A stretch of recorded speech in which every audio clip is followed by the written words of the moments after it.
네, 지금부터 기존의 순방 기자간담회를 시작하도록 하겠습니다. 말씀드렸듯이 순방과 관련된 질문해 주시면 되고요. 간단하게 대통령님 말씀 들으면서 자연스럽게 질문으로 이어가도록 하겠습니다. 네, 우리 기자단 여러분, 솔직히 너무 힘들죠? 괜찮으세요? 한 2, 3일 더 갈까요? 네, 아마 여러분 상당히 많이 힘들 걸로 생각이 됩니다. 이 좁은 공간에서 밤을 새는 일이 또 한 3일씩 넘어서 대단히 미안하게 생각합니다. 제가 여러분들한테 약속을 하나 못 지켰는데 저번 일정 중에 우리 기자 한 분이 또 쓰러지기도 하고 그러잖아요. 그래서 이번 순방부터는 일정을 좀 여유 있게 잡기로 제가 약속을 했는데 이 양반들이 이거 제가 뭐 부하자 탓하는 건 아닙니다만 또 빼곡하게 잡아가지고 여러분들 저번보다 더 힘드실 것 같아요. 사실 뭐 저도 마찬가지입니다. 정말로 다음부터는 좀 더 여유 있게 일정을 잡도록 하겠습니다. 근데 이번에는 정해진 일정도 있는 데다가 어쨌든 상대국 사정도 있고 해서 좀 이렇게 됐다는 점 이해 바라고, 어쨌든 중동 외교를 포함해서 우리가 외교의 기반을 정리하는 단계라서 좀 무리하게 다니고 있는 측면이 있습니다.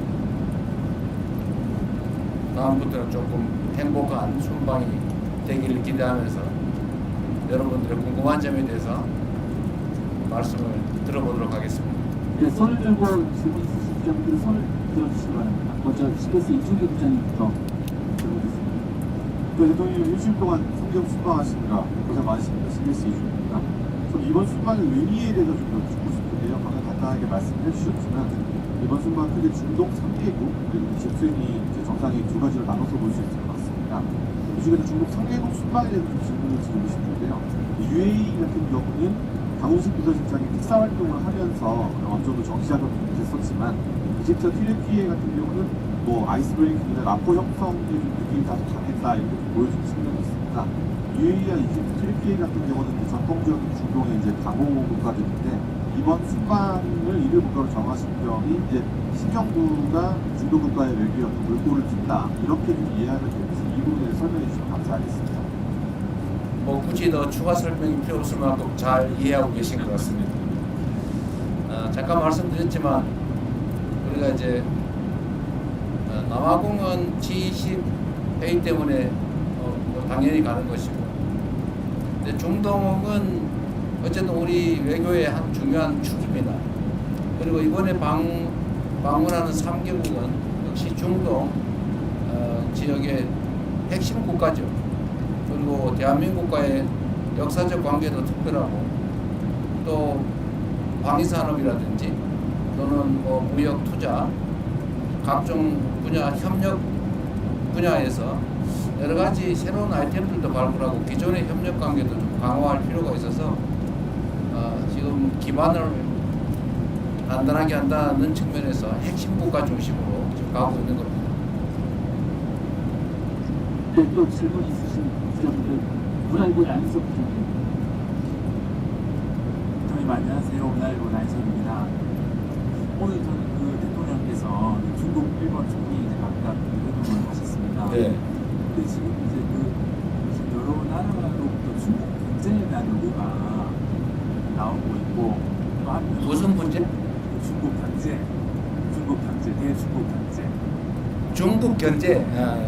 뭐 나오고 있고, 또 한편으로는 중국하고 일본의 그 갈등도 네. 좀 격화되고 있는 상황이지 않습니까? 네.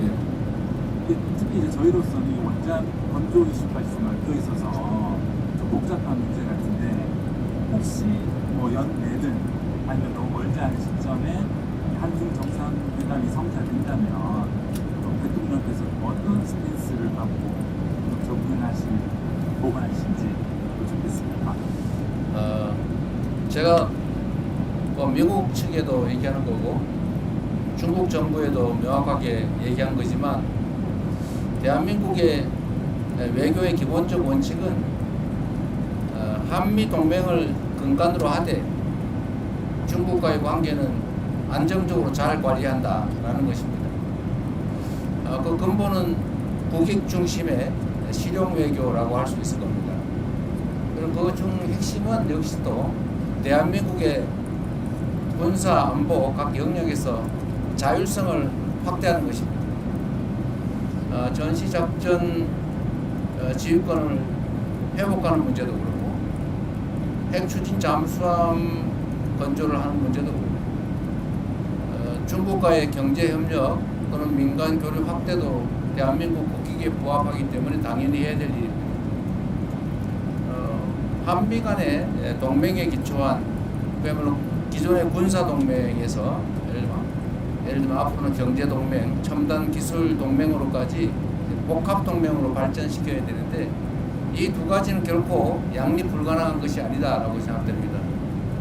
우리가 언제나 대륙과 해양의 중간쯤에 위치하고 있기 때문에 자칫 잘못하면 양팔을 동시에 잡아당기는 또는 중간에 낀 새우 신세가 될 수도 있지만 또 우리가 하기에 따라서는 양쪽의 입장을 적절히 중지하면서 우리의 활동 폭을 얼마든지 넓혀갈 수 있다라고 생각합니다. 우리가 세계사적으로 보면 이 반도 국가들이 두 가지 길을 갑니다. 크게 융성하거나 아니면 갈갈이 찢겨지거나 우리 대한민국도 비슷한 위치에 있죠.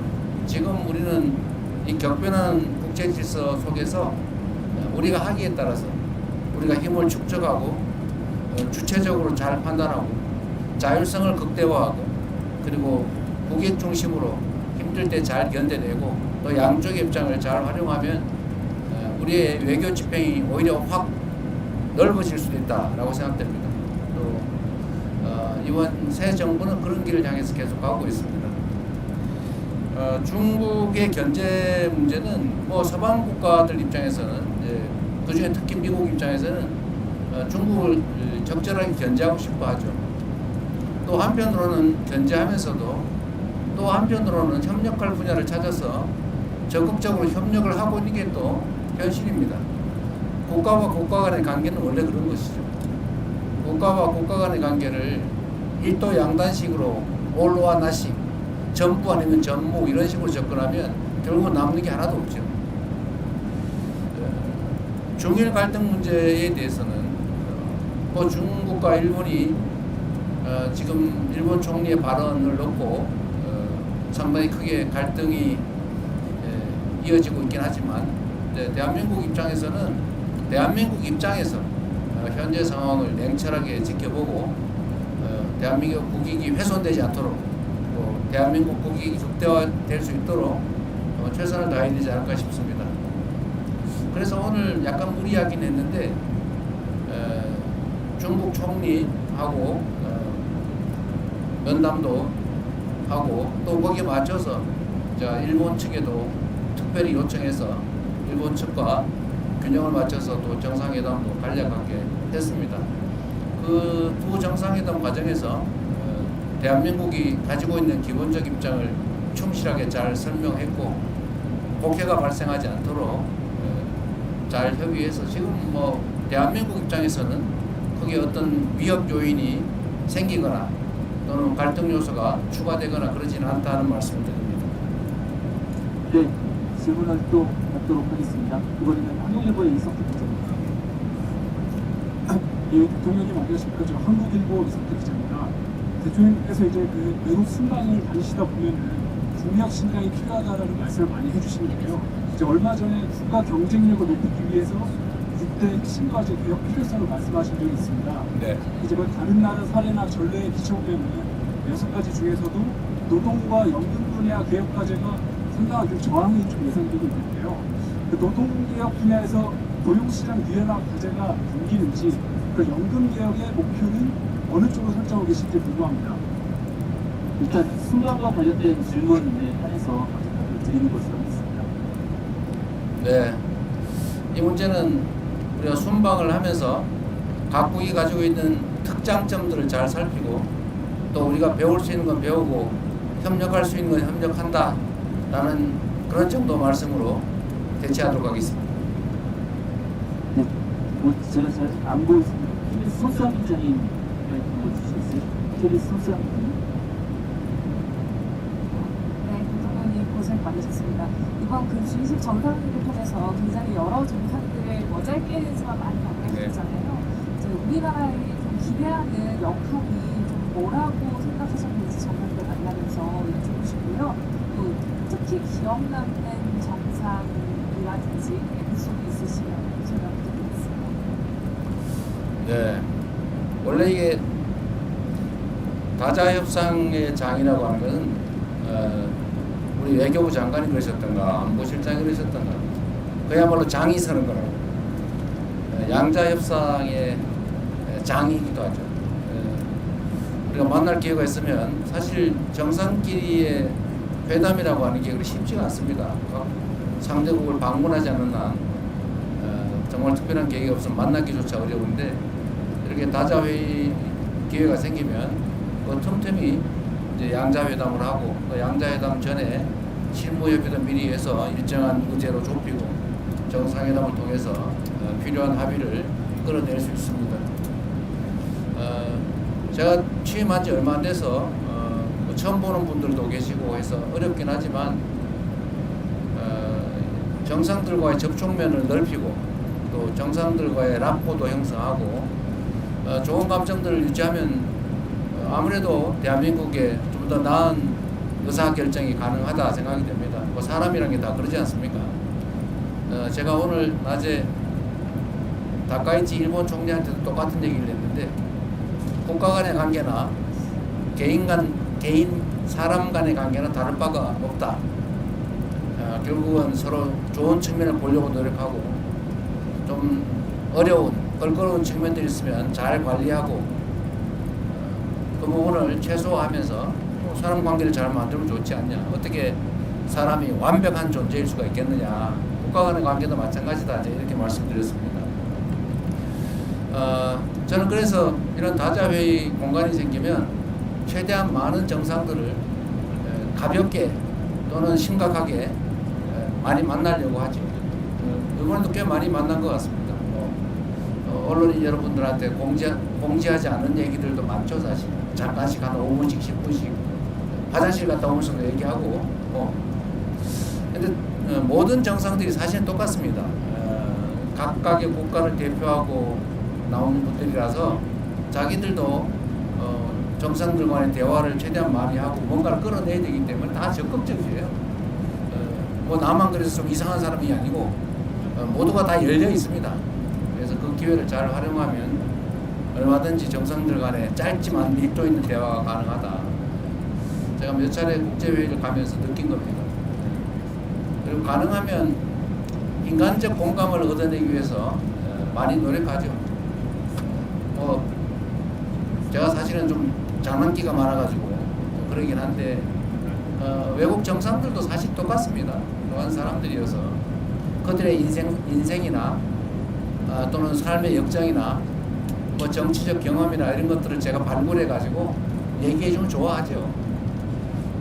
사람들 관계 그런 거 아닙니까? 상대에 관심 가지고 상대가 예를 들면 좋아할 일 만한 거 언급해주고 공감하고 또 아픈 거 위로해주고 하면 다 좋아합니다. 그게 뭐 아무리 큰 나라의 강한 지도자라 한들 다 똑같은 사람입니다. 조그마한 소국의 지도자도 똑같은 사람들입니다. 그래서 만나면 뭐 큰 무리 없이 대개는 관계 설정이 잘 되죠. 준비도 많이 합니다. 다 수십 명 밤새도록 이 사람이 이 에피소드가 이 사람 얘기인가 저 사람 얘기인가 헷갈릴 때가 있어요. 가끔 실수하기도 합니다. 근데 그 사람은 뭔 얘기하는지 모르죠. 자기 얘기 아니면. 하여튼 이번에도 보면 저는 뭐 룰라 대통령 또는 뭐 모디 총리 만나서 얘기하는 거 상당히 의미 있었고 서로 뭐 공감도도 많이 넓혔다고 생각합니다. 제가 빠른 시간 내에 인도, 브라질도 한번 가야 될 것 같아요. 짧은 시간 얘기했지만 서로 협력하고 시너지 낼 만한 사안들이 많이 있다는 생각이 들었습니다. 네, 또 질문 있으신 기자분들 앞으로 마이크를 바로 넘겼으면 될 것 같은데요. 네, 마이크 맞아요. 근데 잘 들리세요? 잘 안 들리죠? 방법이 없죠 이거. 스피커가 있습니다. 뒤에도 스피커가 네. 있습니다. 대통령 고생 많으셨습니다. YTN의 강직원입니다. 아직 뒤에 한 곳이 당분간 남아 있는데 지금 모든 국가들의 가자회견대에서 대통령께서 그 정상회의 펼치기에 다 성과가 있다고 볼 수 있겠지만 그 중에서도 특히 기억에 남는 국가라든지 기억에 남는 성과가 있으면 아직 뒤에가 남아 있지만 네. 포함해서 말씀을 드리겠습니다. 아무래도 아랍에미리트 연합이 아마 가장 큰 구체적 성과가 있는 것 같습니다.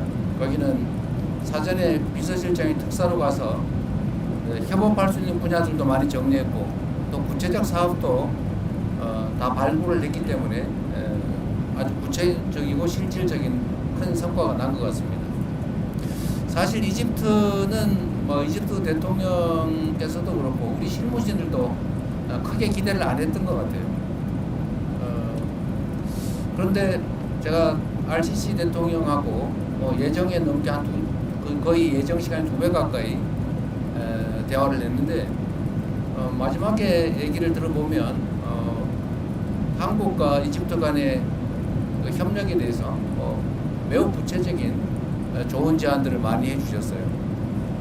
처음에는 얘기하지 않았던 건데 마지막에 저하고 둘만 나왔을 때는 그 전에도 얘기하는 게 많이 있지만 카이로 공항을 확장할 계획인데 거기가 아마 한 3-4조 원 정도 들지 않겠냐 이렇게 얘기를 하고 그걸 한국 기업들이 좀 맡아서 확장하고 운영도 해주면 좋겠다 이런 얘기도 하시고 그 외에도 예를 들면 방위산업 분야 협력, 구체적 협력 얘기도 많이 해서 우리가 미리 좀 구체적으로 노력하고 사전 준비를 철저히 했더라면 또 오랫동안 교류 협력을 축적해 왔더라면 지금의 이집트와 한국 관계를 훨씬 넘어서는 더 밀도 있는 더 큰 협력이 가능했겠다라는 생각이 들었고 한편으로 아쉽다는 생각이 들면서 또 한편으로는 지금이라도 잘 됐다 이런 생각이 들었습니다. 이집트는 제가 가급적이면 이집트 대통령을 국빈으로 한국에 오시라고 초청을 드렸는데 오시겠다는 의사도 표명하셨고 오시기 전에 실무적인 협의를 좀 거쳐서 지금 그때 당시에 그냥 난삽하게 얘기를 했던 각종 협력 사안에 대해서 충분히 준비하도록 하겠습니다. 아마 우리 기업들이나 우리 국민들에게 큰 기회를 만들 수 있지 않을까 생각이 됩니다. 네, 카메라 기자님들 때문에 제가 시선이 가려서 잘 안 보이는 것 같은데 뒤에 마이크를 좀 넘겨주시면서 한번 말씀해 주시겠어요? SBS 부서는 근데 우리 대변인이 남성 편향적인 것 같은 느낌이 좀 듭니다. 네, 저 SBS 강청환 기자라고 합니다. 지금 마지막 방법은 튀르키예를 가시는데 튀르키예 언론과도 인터뷰를 하셔서 일부 내용을 말씀을 하셨지만 특히 주한점 등에 가셔서 정상회담을 하실 내용이라든지 아니면 또 기대하는 성과가 있으신지 제가 취임하면서도 말씀드렸지만 우리 대한민국의 경제 상황이 그렇게 좋지가 못하기 때문에 그래서 가장 중요한 것은 국가 간 협력을 통해서 대한민국의 경제 상황을 개선하는 겁니다. 튀르키예도 지금 경제 상황이 그렇게 녹록치는 않은 상황인 것 같긴 합니다. 튀르키예는 아시겠지만 국교 관계를 수립하지도 않은 상태에서 6.25 때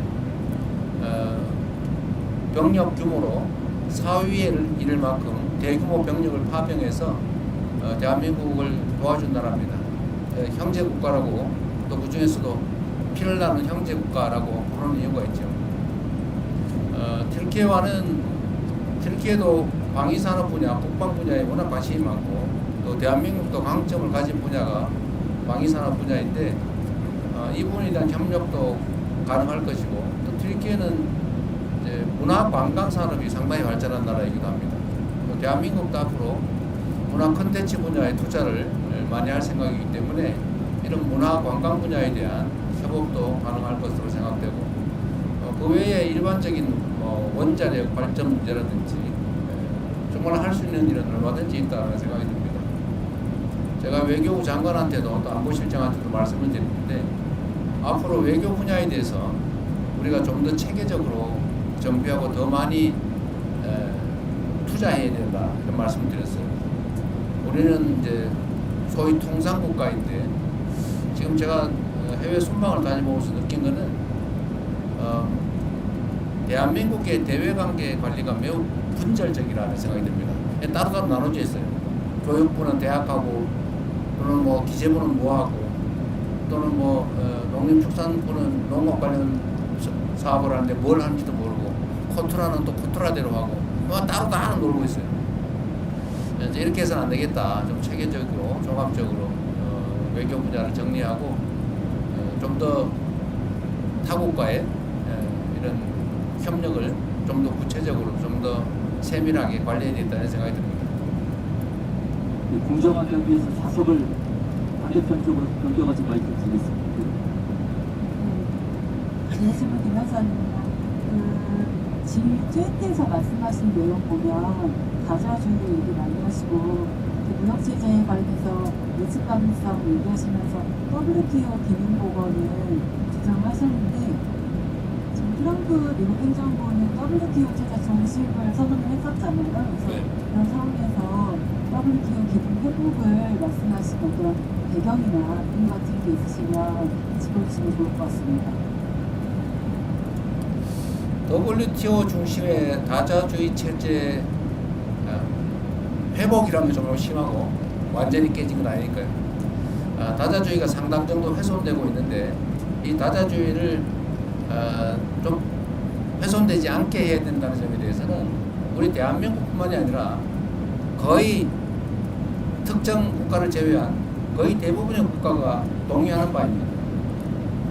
그날 뭐 오늘 어제 이렇게 각 정상들 또 국제기구 대표들이 발표하는 거 발언하는 거 봐서도 알지만 어쨌든 자유무역 체계 다자 시스템을 튼튼하게 강화해야 된다, 훼손을 최소화해야 된다라는 점에 대해서는 모두 동의합니다. 이번에 아마 G20 논의 결과 성명을 전체 국가 이름으로 못하고 참여 국가 명의로 발표를 했는데 어쨌든 그것도 아마 상당히 내용에 어려움이 있었던 것 같아요. 뭐 국제관계라고 하는 게 그러지 않습니까? 뭐 누군가가 규율해줄 무슨 특별한 권력이 따로 있는 것도 아니고 뭐 질서라고 하는 게 각종 조약이나 규범으로 존재하긴 하지만 뭐 안 지키면 방법이 없는 그런 상황이라 선의에 기대할 수밖에 없긴 한데 그럼에도 불구하고 이제 국가 간 관계라고 하는 게 이제는 서로 떼어놓고 따로 살 수 없는 상황이기 때문에 국제 질서를 모두가 존중받는 모두가 함께 잘 사는 그런 다자주의 체제로 최대한 잘 만들어 가야 되겠죠. 제가 정상들하고 대화를 해보면 어쨌든 이런 부분에 대한 욕구들이 참 많습니다. 예를 든다면 EU 유럽 공동체하고 CPTPP 환태평양 경제 동반자 협정인가 그러죠. 이걸 결합을 하자 이런 얘기도 많고 또 특정 국가는 몇 개 국가를 좀 이해관계가 유사한 국가끼리 좀 같이 묶어보자 이런 얘기들도 많이 합니다. 그게 이제 WTO 체제가 좀 위협을 받다 보니까 또 다른 형태의 구조를 만들려고 하는 건데 어쨌든 그런 노력들까지 다 합쳐지면 그래도 자유무역 질서라고 하는 게 결국은 모든 국가가 함께 살 수 있는 거의 유일한 길이기 때문에 결국 그 길로 갈 수밖에 없을 것이라고 생각합니다. 말이라도 계속 해야죠. 네, 또 질문 있으시면 이성훈 기자님 마이크 드리겠습니다. 머리 쪽이 뒤에. 뒤에. 안녕하세요. 김성은 기자이고요. 대통령님께서 이번 순방 기간 중에 거의 모든 국가 정상들과 만나서 방산협력을 제안하시거나 또는 강구하셨었는데요. K방산에 대한 각국 정상들 반응은 좀 어땠는지 궁금하고 대통령님께서 보시기에 가장 큰 관심을 보였던 정상은 누구였는지, 그리고 강훈식 실장님 전략경제협력 특사로 운영하는 이 분야의 공을 굉장히 많이 들으신 걸로 아는데 혹시 조만간 대규모 K방산 수주 소식을 기대해도 될지, 관련 성과를 기대해도 될지 여쭙습니다. 네. 우리가 이제 다른 나라보다 좀 뛰어난 분야가 많이 있긴 한데 사실은 방위산업 분야는 정말 괄목할 만큼 다른 나라에 비해서 상대적 우위를 가지고 있습니다. 물론 뭐 미국에는 비교할 바 못되지만 사실 미국도 이제는 뭐 전투기 생산이나 전차 생산, 뭐 하다못해 여러분도 잘 아시지만 잠수함 아니면 군함 생산에서 상당히 많은 문제를 노출하고 있죠. 제가 외국 정상들한테 방산 얘기도 많이 하지만 외국 정상들도 방산 얘기를 많이 합니다. 매우 놀라워요. 이게 지금 최근에 이렇게 드러나는 실력이 이제 구체적으로 드러나는 성과가 나다 보니까 그런 것 같기도 한데 여러분 아시겠지만 저는 대한민국이 북한의 GDP의 1.45배에 이르는 엄청난 규모의 국방비를 현재 지출하고 있고 전 세계 군사력 5위로 평가받는 나라인데 이게 전시 작전권도 없고 또 일각에서는 마치 외부의 지원이 없으면 자체 방위도 못하는 것처럼 이렇게 오해를 하거나 아니면 곡태를 유발하고 있는데 이런 저는 상황을 저는 빨리 개선해야 된다고 봐요. 그리고 저는 방위 산업에 대한 지원 또 방위 관련 R&D 투자 이런 부분은 경제적으로도 유익할 뿐만 아니라 우리 자체 방위력 강화에도 크게 도움되기 때문에 앞으로도 계속 집중 투자해야 되고 또 더군다나 우리가 방위비를 장기적으로 3.5%까지 GDP 대비 3.5%까지 늘린다고 하는 약속은 아니고 방침을 우리가 밝혔기 때문에 그 방침에 따라 계속 우리가 국방비를 증액을 해 나가야 됩니다. 그래서 방위 산업을 육성하고 또 방위 산업을 통해서 다른 산업을 또 발전시키고 방위 산업을 통해서 수출을 확대하고 또 방위 산업을 통해서 각국이 지금 매우 군사적 위협을 느끼고 있기 때문에 그 위협을 느끼는 정도가 점점 더 강화되고 있기 때문에 각국의 관심도 높아지고 있어서 국가 간 관계를 발전시키는 데도 매우 도움이 된다고 생각됩니다. 그리고 우리만 그러는 게 아니고 말씀드린 것처럼 다른 나라도 이 방위산업 특히 우리의 무기를 구매하는 게 아니고 공동 개발, 공동 생산, 공동 판매, 시장 개척에 관심들이 많아요. 우리가 예를 들면 폴란드의 그 전차, 이 전차 수출하고 그 일본도 현지 생산을 하고 있지 않습니까? 폴란드도 매우 만족하고 있는데 사실은 KF-21을 포함한 전투기나 특히 인도 같은 경우는 조선산업협업을 구체적으로 요청을 했는데 어쨌든 거기는 뭐 군수 분야도 들어있을 걸로 추측은 돼요. 그래서 이거는 여러 다방면으로 우리에게 절대적으로 필요한 부분이기 때문에 저도 많이 강조하고 또 실제 수출 성과도 내야 되고 아마 실제 결과도 조만간 나오게 될 겁니다. 상당히 전망이 좋은 또 해야 될 분야라는 생각이 듭니다. 네, 다음 질문으로 넘어가겠습니다. 리시스의 김시현 저 리시스의 김세연입니다. 제가 그 8월에 방미 귀국길에 아파서 잠시 이분이 그러시면 2개월 지금 반 정도 쉬다가 일주일 전에 복직해서 이번 순방에 함께하게 됐는데요. 일단 감회가 좀 새로워서 그 말씀을 한번 드리고요. 지금 질문을 돌아가서 그 독일 총리와 아까 그 한반도 정세에 대해서 조금 말씀을 나눴던 것을 보기가 됐는데 그거에 대한 구체적인 좀 발언을 조금 안 나온 것 같아가지고요. 아까 중국과 일본과의 관계 말씀하시긴 했지만 좀 총리와 조금 남았던 대화를 공개하실 부분이 있으시면 조금 설명해 주시면 감사하겠습니다. 아까 브리핑 안 했어요. 내용 브리핑 안 하셨어요? 안 했습니다. 아, 문서로 간단하게 공개한 건 있습니다. 아니 상관없고 그래도 최초의 양자회담인데 내용 발표 좀 해주시고 그러셨어요. 일단 아, 따로 자료로 좀 냈습니다. 아 자료를 냈어요? 예. 아, 네, 자료를 냈는데 안 보시는 모양이네. 아, 독일 총리가 이제 중국과의 관계가 어떠냐 뭐 이런 식의 질문을 했는데 그건 뭐 프랑스도 마찬가지였던 것 같고 그에 대한 대답은 아까 여러분한테 했던 얘기하고 똑같습니다. 아주 원론적인 군사안보 측면의 한미동맹을 기반으로 우리는 판단하고 행동할 수밖에 없고 그러나 또 한편으로는 지리적인 관계나 또 역사적 관계 또 경제적 관계 측면에서 단절할 수 없다. 적절하게 관리해야 된다라는 입장을 충분히 얘기했습니다. 뭐 특별한 건 없었어요. 뭐 어차피 한 3, 40분 얘기하는 건데 우리가 독일하고 얘기가 너무 많이 길었죠. 한 40분. 네, 길게 했습니다. 아 프랑스하고 프랑스가 40분, 독일은 한 독일이 한 20분. 네, 회의 시간 때문에 그렇게 됐는데 그 독일 프랑스는 역시 우리가 뭐 방문하든 또는 프랑스 미테랑이 아니지 누구지? 마크롱 대통령은 내년에 방한하겠다고 하니까 또 그때 더 구체적인 얘기를 하게 될 것 같습니다. 네, 또 질문 있으신 기자분, 네, 이번 연합뉴스 감사합니다. 네, 안녕하십니까. 대통령님 고생 많으셨습니다. 연합뉴스 TV의 성승환입니다.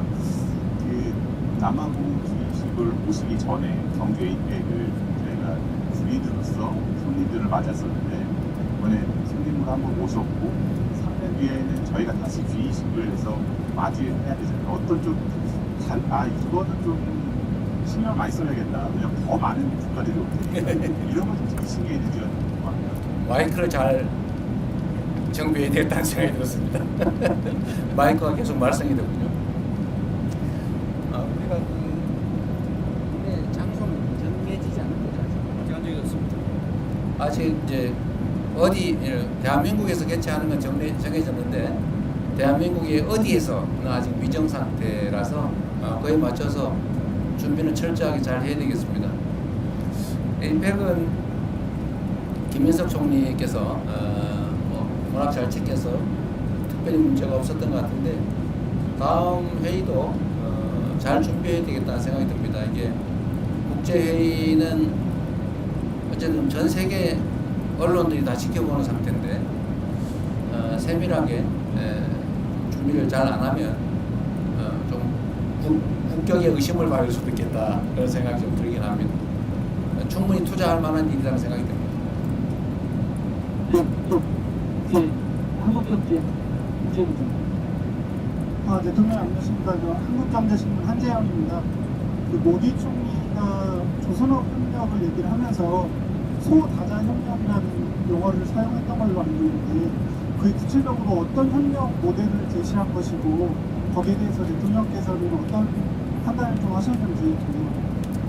모디 총리는 이제 조선부 분야 협력을 하자고 하면서 이제 예로 든 게 인도, 한국, 일본 이렇게 3국 간 조선 분야에 대한 협력 체계를 구축하는 게 어떻겠냐라는 그런 말씀을 하셨습니다. 근데 우리는 좀 더 그 부분에 대해서 판단할 여지가 남아 있기 때문에 그래 충분히 제안은 잘 들었고 추후에 논의하자 이렇게 얘기했습니다. 네, 또 혹시 질문 있으신 기자분, 네, 세계일보. 네, 안녕하십니까. 대통령님 고생 많으십니다. 좀 궁금한 부분이 이번 G20 정상회의에서도 그렇고 각국을 방문하실 때 AI라든가 기본 AI 이런 부분을 많이 말씀해 주셨는데요. 그에 대한 각국 정상들의 반응이라든가 아니면 우리가 AI 정책하고 관련해서 긴밀히 좀 협력할 수 있겠다 이런 생각이 좀 국가를 갖고 있으셨다는 말씀입니다. 이번 G20의 핵심 의제 중에 하나도 AI를 어떻게 공정하게 잘 활용할 거냐라는 것입니다. 대한민국이 모두를 위한 AI라고 하는 정책을 추진하고 있는데 그 대한민국이 하고 있는 모두를 위한 AI는 우리 국민 모두도 포함되지만 세계의 모든 나라도 동시에 포함합니다. 근데 대개의 나라들이 지금은 자칫 잘못하면 인공지능 분야에서 특정 몇 개 국가에 종속될 가능성이 매우 높고 이 점에 대해서 정상들 중에는 걱정을 하는 사람들도 있습니다. 독자적으로 이걸 투자해서 해결하기는 어려운데 이거를 그렇다고 끌려가기는 어렵고 이런 걱정을 하고 있어서 제가 예를 들면 이집트 대통령한테는 그런 얘기를 했죠. 이집트 인구가 1억 명인데 앞으로 결국 세상은 인공지능 중심으로 바뀌어갈 거고 거기에 끌려가는 것보다는 동행하는 게 그래도 낫다. 그래서 한국과 인공지능 분야에 대해서 서로 협력을 하는 게 어떻겠냐라고 얘기했고 그 점은 동의하는 바가 있었습니다. 우리의 기획 중에도 제3세계의 인공지능 분야에 대해서 제3세계와 협업을 해서 제3세계를 독립적으로 인공지능 시스템을 특히 LLL 시스템을 포함해서 좀 구축을 함께 해주자라고 하는 계획도 가지고 있습니다. 그게 우리의 시장을 넓히는 길이기도 하죠. 의외로 이 분야도 인공지능 분야에 관한 협력 관계 구축도 앞으로 대한민국이 해야 될 중요한 아이템이 아닐까 싶은 생각이 들었습니다. 네, 또 질문 있으신 기자분들 질문 받겠습니다. 서울경제 송정훈 네, 대통령님 서울경제 송정훈 기자입니다. 지금 12일 만에 G7에 가셨을 때가 엊그제 같습니다. 그때는 이제 민주화 한국이 복귀했다, 국제사회에 복귀했다 이런 말씀을 많이 해주셨는데 그 사이에 어느새 한미, 한일 그리고 아세안의 AP까지 G20까지 다녀오셨습니다. 이 사이에 대통령께서 보실 때 회의 정상들이 실제로 어떤 반응들이 달라졌는지 그게 궁금하고요. 그리고 아까 말씀 중에 그 2028년 G20 같은 경우에는 아직 도시가 정해지지 않았다라고 말씀하셨는데 항상 지방 도시를 생각을 하시니까 지방에서 할 수도 있다는 생각을 하시는지 궁금합니다. 네, 쉬운 말씀 먼저 드리면 2028년에 할 일이고 아마 내년 정도에는 어느 정도 윤곽을 잡아서 내후년부터는 준비를 해야 되겠죠. 근데 저는 기본적으로 가능하다면 지방에서 하는 게 좋겠다는 생각은 갖고 있는데 글쎄 그때 가서 상황이 어떨지는 잘 모르겠습니다. 이게 숙소 문제나 이런 게 상당히 큰 문제라서 인프라 구축도 간단한 문제가 아니어서 쉽게 단언하긴 좀 그렇고 또 했던 데서 또 하긴 좀 그렇고 여러 가지를 살펴야 되지 않을까 싶습니다. 제가 당선 직후에 캐나다에 갔을 때 그때는 사실은 저도 정신도 없고 저도 몇몇 정상들 얼굴 아는 사람들 내가 혼자 사진에서만 봤지 전혀 모르는 사람들인데 상당히 좀 어색하긴 했습니다. 근데 그때도 느낀 건데 대한민국의 위상이 우리 스스로 생각하는 것과는 다르구나 라는 걸 그때 제가 G7 회의 갔을 때 느꼈고 그 후에 아세안, APEC 또 이번 G20 이런 회의를 가면서 느낀 거는 대한민국에 대한 외국의 인식이 정말로 높아지고 있구나 이걸 정말로 느낍니다. 대체적으로 한국 문화에 대해서 상처를 합니다. 문화적 영향.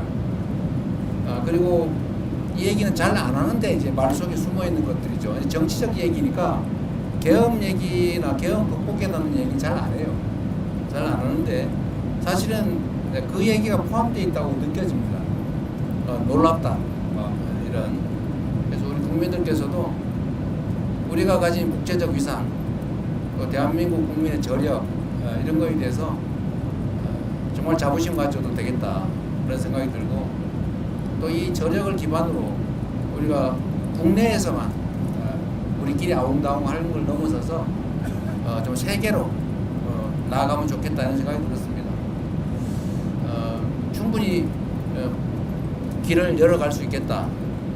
기업들도 진출하지만 문화 진출 또는 뭐 하다못해 한글 교육 수요가 너무 넘쳐가지고 대대적으로 한글 교육 과정을 좀 확대할 계획인데, 어쨌든 그런 것도 결국 대한민국 청년들이 결국 세계로 나아가서 대한민국 문화를 가르치고 한글을 가르치고 뭐 그렇게 해야 되지 않겠습니까? 그리고 어쨌든 대한민국의 이 문화 현상 정말 뭐라 그럴까요? 우리도 사실은 뭐 이렇게까지라는 생각이 들 정도인데, 뷰티든 아니면 푸드 식품이든 뭐 컨텐츠 다른 뭐 드라마, 영화, 뭐 노래 정말 여러 분야에서 수요가 넘치는 것 같아요. 그러니까 잠재력이 엄청나게 크다. 이 잠재력을 이제 우리가 활용을 해야 되는데, 그 첫 번째는 이제 우리가 외교 관계로 좀 문을 열고, 또 그 안에서 세부적인 가능성은 일단 크게는 기업들이 뚫어가겠지만, 또 우리가 문화 전파를 통해서 좀 토대를 단단하게 하겠지만, 결국 그 안에서 개별적인 아이템도 만들고 할 수 있는 일이 참 많겠다는 생각이 들었어요. 제가 남아공에 한 분이 코코로라고 하는 일종의 식품 뭐 이런 걸 수입해서 파는 일을 하는데, 남아공이 수입 규제가 좀 심한 모양이에요. 아주 체제 정비가 안 돼가지고 됐다가 안 됐다가 뭐 될 것 같은 건 안 되고 안 될 것 같은 건 되고 막 그런데요. 하여튼 시스템이 좀 안정이 안 된 것 같다 이렇게 얘기하면서 그 분야에서도 할 게 참 많다고 그렇게 얘기하는 걸로 보면, 우리가 앞으로 정부 하기에 따라서 대한민국 국경 바깥에서 얼마든지 일자리든 또는 기업이든 수출이든 해나갈 수 있겠다 그런 생각이 들었습니다. 우리 안보실에서 잘해야 될 것 같아요. 외교부하고. 네, 슈퍼스는 박형원 기자님 제일 앞쪽에 계신데. 이분이 그 유명한 박형광님. 네, 대표님 안녕하십니까. 검설과 뉴스공장의 박형광 기자라고 합니다. 제가 생각으로 많이 피곤하실 텐데 고생이 많으십니다. 방위 산업이 단순 수출 증진뿐만 아니라 국가 간 관계에 도움이 된다라고 말씀하셔서 드리는 질문입니다. 방산 포함해서 우주, 원전 등 협력도 중요한 의제로 지금 가져가고 계시는데, 이걸 종합해봤을 때 사실상 군사협력에 준하는 어떤 관계를 가져가려고 하는 구석을 만드는 거 아닐까라는 생각도 좀 듭니다. 그 정도까지는 아니더라도 미국, 중국 등 강대국에 의해서 좌지우지되는 변화일변도의 국제 정세에 대응하기 위해서 강사협력으로 끈끈하게 묶인 좀 새로운 외교적 협력체를 구상하고 계신 거 아닌가라는 생각이 듭니다. 강사외교를 통한 직접적 수출 증진과 국가 간 관계 발전 중 어디에 좀 더 무게를 두고 계신지 좀 생각을 여쭤보고 싶습니다. 적절하게 지적하신 것처럼 이제 각국의 방위산업 수요가 우리가 예상하는 것 이상으로 빠르게 커지고 있습니다. 중동만 해도 다들 언제 예측을 넘어서서 갑작스런 급변 사태가 생길지 모르겠다고 불안해합니다. 최근에 몇 차례 국가들이 겪었죠. 이건 아닌데? 라고 하다가 좀 비상 상황을 겪는 일이 벌어지다 보니까 어쨌든 방위산업 또는 군사 안보 분야에 대한 수요가 상당히 많이 늘고 있습니다. 또 중동도 그렇지만 다른 나라들도 비슷하죠. 물론 이제 요구 수준이나 또는 강도는 좀 떨어질 수 있습니다. 아프리카 마찬가지고 남미도 좀 비슷해 가고 있지 않나요? 누구도 믿을 수 없는 상태가 좀 도래하고 있어서 이 부분은 결국은 계속 커질 수밖에 없다는 생각이 들고, 유럽은 여러분들 너무 잘 아실 거고, 국가 간 관계 강화의 또 한 축이 될 수도 있고, 이게 특히 협업을 하게 되면 공동 기술 개발, 공동 생산 이런 식으로 하게 되면 이게 군사 안보 협력을 안 할 수가 없어요. 그냥 라면 한 개 팔고 마는 거하고 다르죠. 이거는 국가 간 관계가 아주 깊이 안보 측면에서 연관 지을 수밖에 없기 때문에 국가 간 관계도 밀접하게 될 수밖에 없다. 말씀드렸지만 저는 언제나 그렇게 생각하죠. 위기가 오면 기회로 만들고 피할 수 없다면 그건 자연 현상의 일부로 운명처럼 받아들이고 최대한 활용하자. 우리도 결국은 국방 분야에 투자를 늘릴 수밖에 없는 상태인데 결국 그러면 외교 관계도 확대해 나가는 게 뭐 일반 무역 투자도 있겠지만 또 문화 교류도 있고 인적 교류도 있고 뭐 원자력이든 뭐 여러 가지 있겠지만 그중에 방위산업 분야도 아주 현실적으로 매우 유효한 수단이다 그런 생각이 듭니다. 네, 저희가 45분 정도 더 하라고 하세요. 나중에 안 물어봤다고 억울해하면 안 되죠. 예, 제가 잘 안 보니까 그래서 마이크를 전달해 주시고 두 분 계세요, 두 분. 네네. 소속과 이런 말씀 주시면 감사하겠습니다. 대통령님 채널의 김동훈 기자입니다. 대통령님 그 이집트 대통령과 정상회담에서 한반도 평화 중재 역할 강조하셨고요. 독일 정상회담에서도 통일 조화 완료를 하셨는데요. 북한과 관계 개선을 위해서 한 단계 더 나아갈 것 우리가 먼저 할 수 있는 거 계획하고 있으신지 한미 연합 군사훈련 축소 같은 것도 포함되는 건지 궁금합니다.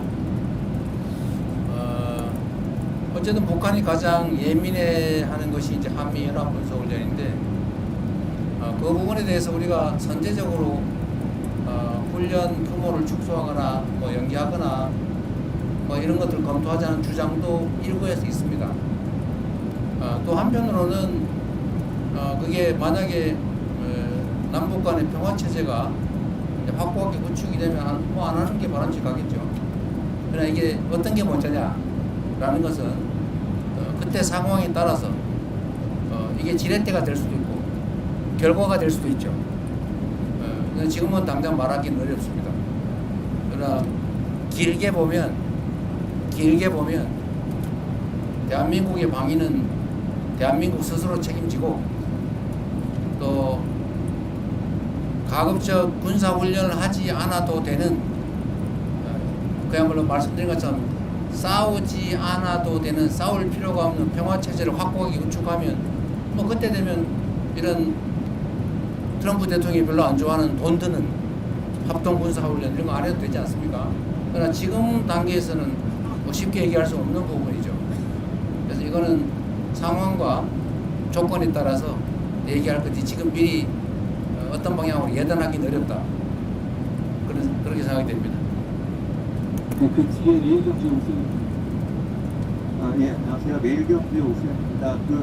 방금 출국 전에 공개된 트리티의 언론과의 인터뷰가 있었습니다. 네. 이 인터뷰에서 대통령님께서 트리티 신호 원전 프로젝트 논의가 진행 중이고 한국 원전 기술로 트리티의 원자력 발전에 기여하기 희망한다고 하시면서 이제 수주 의지를 밝히신 걸로 이해를 했는데요. 현재 우리나라 기업이 관련 프로젝트에 이제 입찰을 해서 경쟁 중에 있는 상황입니다. 그래서 이번 국빈 방문을 계기로 관련한 결과가 도출될 가능성이 있을지 말씀 좀 부탁드립니다. 뭐 결과를 예단하기는 어려울 테고 아마 한전이 입찰에 응한 것 같아요. 응찰한 것 같은데 정상은 대화를 통해서 우리 대한민국 원전 사업의 우수성, 그 다음에 경쟁력 이런 것들을 잘 설명하고 좋은 결과가 나도록 노력을 해봐야죠. 뭐 결과에 또 뭐 여러 가지 판단할 요소가 있을 테니까 기다려봐야 되지 않겠습니까? 네, 또 혹시 질문이 더 있으시면 이제 손을 드는 분이 안 계신 것 같아요. 있나요? 그쪽에 마이크를 전달을 해주십시오. 예, 대통령님 수고 많으십니다. 연합뉴스 이명석 기자고요. 조금 전에 질문 나왔던 트리티의 현지 언론 인터뷰에서요. 잘 들리시나요? 네, 잘 들려요. 예. 대통령께서 통일의 논의에 변칙 외교다라고 얘기하시면서 점진적 단계적으로 추진해 나겠다는 말씀하셨는데요. 잘은 뭐라고 총리가 뭐라고요? 그 통일에 대해서 통일에 그 일방적으로 추진하지 않겠다. 점진적 단계적으로 추진을 해 나가겠다라는 얘기를 하셨는데 이 얘기는 결국은 지난번에 흡수 통일에 대해서 추진하지 않겠다는 거랑 마찬가지로 이 정부에서는 좀 시간이 걸린다고 하더라도 충분히 대화를 가지고 장기적으로 접근하겠다는 뜻으로 저희가 받아들여도 되는 건지 궁금하고요.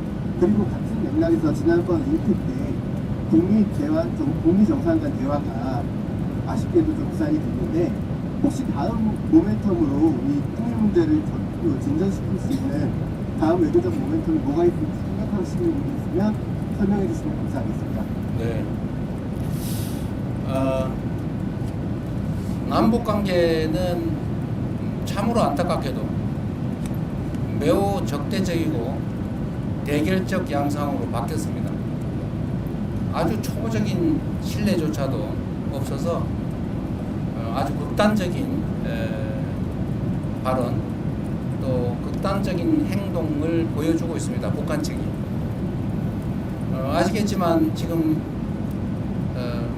군사분계선 기준으로 북한이 3중 철조망을 치고 있어요. 이게 6.25 전쟁이 이제 휴전으로 끝나고 그 이후 정말 수십 년 동안 안 하던 일입니다. 지난 윤석열 정권 당시에 북한으로 가는 철도 다 폭파했습니다. 북한으로 가는 도로 다 파내고 둔덕을 쌓았습니다. 말씀드린 것처럼 전 군사분계선에 3중 철책을 설치하고 있어요. 다시 감시초소 설치하고 그 군사분계선 설치한다고 뭐 지뢰 매설한다고 우리 측하고 그쪽하고 서로 생각하는 경계가 달라서 그쪽은 자기 땅이라고 왔다 갔다 하는데 우리가 보니까 넘어왔다 그래서 경보 사격하고 넘어가고 이러고 있어요. 언제 우발적인 충돌이 벌어질지 모르는 상황까지 갔습니다. 그리고 남측을 북한은 적대적 두 국가다. 이제는 뭐 철천지 원수다. 이렇게 얘기하고 있지 않습니까? 일체 모든 연결선이 다 끊겼습니다. 일체 대화 접촉 자체를 거부하고 있어요. 매우 위험한 상태죠. 우발적 충돌이 발생하면 해결할 길이 없습니다. 아무리 적대적인 국가 간이라도 비상연락망은 원래 가지고 있어요. 한 라인은 다 있지 않습니까? 원래 오른쪽으로 싸우면서 오른손으로 싸우면서도 왼손으로 악수하고 부르는 게 세상의 이치인데 여기는 완전히 다 단절했어요. 정말로 안타까운 일이죠. 이게 과연 대한민국의 국익에 바람직하냐? 전혀 아니지 않습니까? 결국은 통일 문제, 안보 문제, 이 국익에 관한 문제를 정략의 대상으로 삼아서 다 망가뜨린 정말로 이해하기도 어렵고 용납하기 어려운 일들이 실제로 벌어진 겁니다. 이 상황에서 우리가 할 수 있는 일은 무엇이냐? 이미 그랬던 거 어떡하냐? 포기하고 강경 일변도 정책을 계속 할 거냐? 그럼 더 나빠지겠죠. 이럴수록 더 인내심을 가지고 우리가 확고한 억지력을 확보하고 도발을 얼마든지 제압할 수 있을 정도의 국방력, 억지력을 확보하고 이건 대전제죠. 그렇게 한 다음에 그 기반 위에서 소통하고 대화하고 설득하고 길을 열어야죠. 그래서 아까 뭐 군사훈련 얘기도 나왔지만 제가 전에 발표한 대로 우리가 현재 상태에서 할 수 있는 조치는 하자. 그 대북 방송 그거 왜 합니까? 쓸데없이. 서로 방송회가 서로 괴로우면서 그런 바보 짓이 어디 있어요? 우리한테 어떤 이익이 있습니까? 그냥 저 북쪽에 가깝게 사는 주민들 뭐 밤에 잠을 못 자가지고 정신병원 쫓아다니게 왜 그렇게 만듭니까? 어떤 이익이 있어요? 정치적 이익은 있을지 몰라도. 그래서 방송 대북방 중단한다든지 대북 단파 방송 요즘 세상에 인터넷 뒤집어 다 나오는데 뭔 대북 단파 방송을 합니까? 그 돈 들잖아요. 그런 것도 줄이고 또 우리가 양심수 아니 그거 뭐라고 표현합니까? 장기수. 미전향 장기수. 예, 미전향 장기수. 지금 나이들 다 90 넘어가지고 오늘 내일 언제 돌아가실지 모르는 분들인데 북한으로 자기 고향으로 가겠다는 걸 그건 뭐 막습니까? 그거 잡아놓으면 뭔 도움이 돼요? 그래서 그 노력조차도 반응이 없어요. 이런 상황에서는 그래도 대화하려고 노력하고 끊임없이 우리의 선의를 전달하고 의심하면 한 번 얘기하는 것보다 두 번 얘기하는 게 낫겠죠. 끊임없이 노력해서 바늘구멍이라도 뚫어야죠. 자꾸 피하면 쫓아다니면서 얘기도 하고 말도 붙이고 뭐 안 듣겠지만 군사분계선 불명확하니까 이거 사고 나겠다. 진짜 총격전이 벌어질 수도 있겠다. 서로 자기 땅이라고 우기다가 이런 거 대화해서 선을 긋자. 이런 거라도 해야죠. 우리는 언제든지 열려있다는 거 말씀드리고 그리고 전에 END 전략이라고 우리가 말씀드렸습니다만 교류해야죠. 아니 다른 어떤 나라와 다 교류하고 대화하면서 왜 북한하고만 안 합니까? 어쨌든 교류하자. 그리고 관계 정상화를 우리가 지지한다. 전 세계와 교류해라. 우리하고는 좀 늦더라도. 그리고 마지막으로 단기적으로는 일단 핵 동결하고 중기적으로는 감축하고 장기적으로는 비핵화하자. 시간이 걸릴지라도 지금 상태로 방치하면 1년에 10개에서 20개씩 핵탄도 계속 만들고 있고 미사일 ICBM 기술 계속 개발해가 완성도를 높이고 있는데 지금이라도 중단하면 모두에게 이익 아니냐. 그러니까 일단 중단 협상이라도 시작하자. 그걸 우리가 못하면 미국하고 북한이라도 서로 하시라 라고 하는 게 우리의 기본적인 방침인 거죠. 물론 당연히 우리가 흡수통일 그런 얘기 왜 합니까? 뭐 흡수해서 뭐예요? 거기서 생겨나는 엄청난 충돌을 어떻게 할 겁니까? 엄청난 비용을 어떻게 감당할 거예요? 책임도 못 질 얘기를 정치인들이 쓸데없이 하느라고 괜히 갈등만 격화되지 않습니까? 우리 흡수 통일할 생각 없다. 통일에 관한 우리의 관점은 일단 대화하고 평화 공존하고 그 다음에 얘기하자. 갑자기 통일 얘기하면서 뭐 대박 이렇게 얘기하니까 북한이 이거 쳐들어오는 거 아니야? 이래가지고 철조망 치고 도로 끊고 장벽 쌓고 철도 끊고 막 그러잖아요. 무인기 가서 막 보내가지고 약 올리고. 얼마나 긴장되겠습니까? 근데 이거를 일종의 업보죠. 개인도 그렇지만 국가도 업보를 쌓은 겁니다. 시간이 걸리겠죠. 그 업보를 줄이기 위해서 그 업보를 쌓은 노력 이상의 노력을 그것보다 더 많은 시간의 투자가 필요하지 않을까 생각합니다. 네, 아마 더 질문 있으실 분이 안 계신 것 같습니다. 저희가 거의 1시간 가까이 네, 마지막이었어요. 네, 기자 간담회를 했습니다. 그러면 네. 이것으로 기자 간담회를 마치도록 하겠습니다. 어쨌든 여러분 그 박수 치면 누구 욕해요. 어쨌든 여러분 너무 고생이 많으십니다. 제가 이렇게 해외 순방을 다녀보니까 또 교민들을 이렇게 만나보니까 참 절박하다는 생각이 들었어요. 또 한편으로는 정치 또 국정이 하기에 따라서 참 많은 걸 할 수 있겠다 그런 자신감도 생깁니다. 몸이 좀 피곤하긴 하지만 그래도 정상들을 만나고 방문하고 또 현지에 이런저런 의견들 들어보고 또 개선책들 만들다 보면 참 보람 있는 일이라는 생각이 들긴 합니다. 저는 그래도 좀 넓은 공간에서 좀 편하게 가는 편인데 이 좁은 공간에서 10몇 시간씩 비행기 타고 가는 거 얼마나 힘들겠어요. 그래서 앞으로는 어디 갔습니까? 여기 일정 짜는 사람들 누구예요? 여기 의전팀 짭니까? 이 양반이 공보 출신인데도 이게 기자 배려를 안 하고 네? 언론들 배려를 안 하고 이렇게 저도 죽을 지경입니다.